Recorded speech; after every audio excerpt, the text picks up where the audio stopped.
പശ്ചിമേഷ്യയിലെ യുദ്ധ സാഹചര്യം നീളുന്നതിൽ കടുത്ത ആശങ്ക.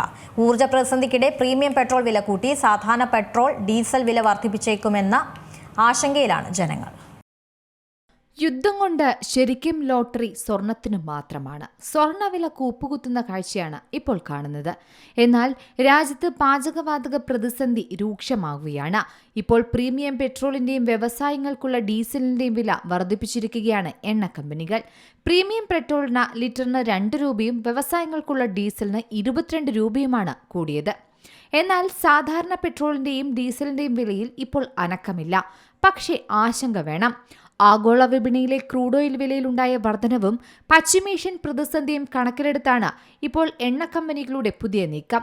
പ്രീമിയം പെട്രോളിന് വില വർദ്ധിച്ചതോടെ ഉയർന്ന ശേഷിയുള്ള വാഹനങ്ങൾ ഉപയോഗിക്കുന്നവർക്ക് ഇത് അധിക ബാധ്യതയുണ്ടാക്കുമെന്ന് ഉറപ്പാണ്. രാജ്യാന്തര വിപണിയിൽ അസംസ്കൃത എണ്ണയുടെ വില ഉയരുമ്പോൾ എണ്ണ കമ്പനികൾ നഷ്ടം സഹിക്കുകയും വില കുറയുമ്പോൾ ലാഭമുണ്ടാക്കുകയും ചെയ്യുന്നതാണ് നിലവിലെ സാഹചര്യം. പുതിയ വർധനവോടെ HPCLന്റെ പവർ പെട്രോളിന് ലിറ്ററിന് 2 രൂപയോളമാണ് ഇപ്പോൾ നൽകേണ്ടി വരുന്നത്. പ്രീമിയം വിഭാഗത്തിൽപ്പെടുന്ന മറ്റ് എണ്ണ കമ്പനികളുടെ ഇന്ധനങ്ങൾക്കും വർധനവുണ്ടായേക്കും.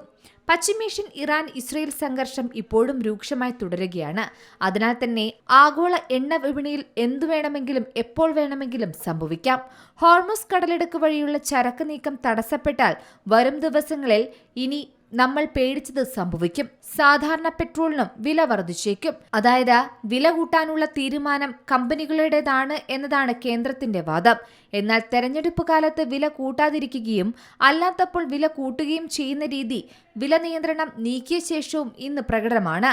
കോവിഡിന്റെ ആദ്യകാലത്ത് രാജ്യാന്തര വിപണിയിൽ വില കുറഞ്ഞപ്പോൾ നികുതി കൂട്ടി വിലക്കുറവിന്റെ ആനുകൂല്യം ജനങ്ങൾക്ക് നിഷേധിക്കുന്നത് കണ്ടിരുന്നു. എന്നാൽ നിലവിലത്തെ യുദ്ധ സാഹചര്യത്തിൽ പലതും സംഭവിക്കാം. പെട്രോളിനും ഡീസലിനും വില കൂടുമോ എന്ന ആശങ്കയിലാണ് സാധാരണ ജനങ്ങൾ. News desk Zee Malayalam news. ഏറ്റവും പുതിയ വാർത്തകളും വിശേഷങ്ങളും വിരൽത്തുമ്പിലറിയാൻ സീ മലയാളം ന്യൂസ് എല്ലാ ഡിജിറ്റൽ പ്ലാറ്റ്ഫോമുകളിലും ലഭ്യം.